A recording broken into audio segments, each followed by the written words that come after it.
Hello friends, আজি আপোনালোকৰ আগত দেখাব ওলাইছো ৰামধেনু প্লাস কেনেকৈ ডাউনলোড কৰিব। তো ৰামধেনু প্লাস ডাউনলোড কৰিবৰ কাৰণে আপোনালোকে যাব লাগিব ramdhenumart.com। ramdhenumart.com ওপেন কৰিলে ব্ৰাউজাৰ কৰিলে আপোনাৰ এইটো লগইন আহিব। প্ৰথমতে লগইন কৰি ল'ব লাগিব। তো লগইন কৰিবৰ কাৰণে আপুনি লগইনত ক্লিক কৰক।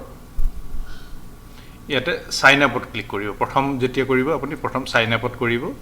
সাইন আপত কৰিলে আপুনি জিমেইল বা ফেসবুকে দি আপোনাৰ ডাউনলোড কৰিব পাৰিব, সাইন আপ কৰিব পাৰিব।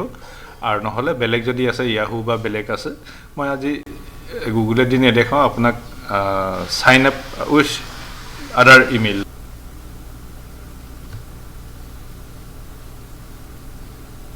সাইন আপ হৈ গ'ল। ডাউনলোডত ক্লিক কৰিলো। ডাউনলোডত ক্লিক কৰি জাস্ট আপুনি যেটো ফাইল ডাউনলোড কৰিব তাত আপুনি ফাইল নেমটোৰ ওপৰত ক্লিক কৰি দিয়ক। তো ডাউনলোড হ'ল। ইয়াতে চাব আপুনি ডেটটো চাব 29 মাৰ্চ 21, মে 1 21 বা এনেকে ধৰণে। তো আপুনি কিমান এইটো কোনটো কিমান ডাউনলোড হৈছে এইটো আপুনি চাব পাৰিব। আপুনি ডেট মতে আৰু ইপিনে চাব ভাৰ্সনটো থাকিব ৰামধেনু প্লাস ভাৰ্সন 10.3.6 এইটো। আৰু এটাৰ আগতে আছিল 10.3.3 টো আছিল। তো আপুনি যত ক্লিক কৰিব যেটো ডাউনলোড কৰিব হেতুত ক্লিক কৰি দিব, ডাউনলোড হৈ যাব। এইটো সব ডাউনলোড হৈ আছে। 153 MB আছে।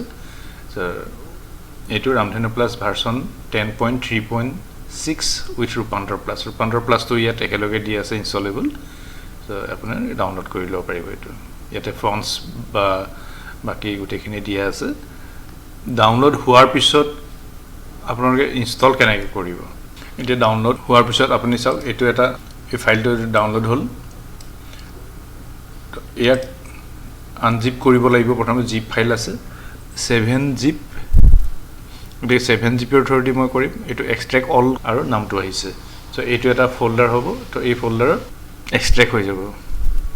এতিয়া এক্সট্ৰেক্ট কৰা ফোল্ডাৰটোৰ ভিতৰত গৈ আপুনি ৰামধেনু প্লাসটো ইনষ্টল কৰিব পাৰিব। এইটো ফাইল যেটো ক লিখা আইকনটো আছে চাওক exe ফাইল আছে। তো এইটো ডাবল ক্লিক কৰিলে আপুনি ইউজাৰকে অল কন্ট্ৰল ইয়েস কৰি দিব। আপোনাৰ ডাউনলোড হৈ যাব। Next next next install. বস এটা একো নাই। আৰু ইয়াৰ পিছত ফন্টছখিনি ইনষ্টল কৰিব। ফন্ট কালেকশ্যনৰ ভিতৰত ফন্টছ আছে।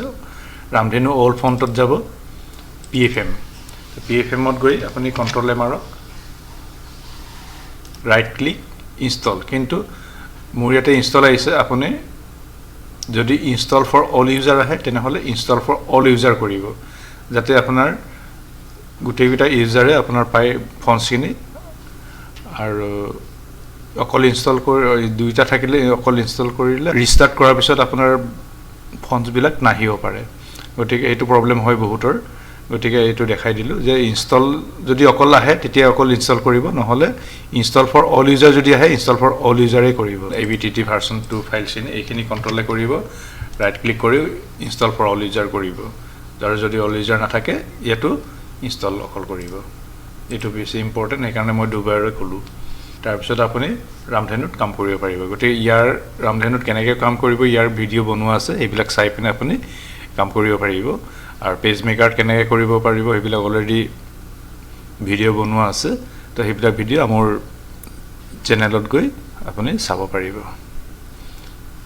আজি ভিডিঅ'টো ইমানতে সামৰিছোঁ। চেনেলটো ছাবস্ক্ৰাইব কৰিবলৈ নাপাহৰিব। Thank U.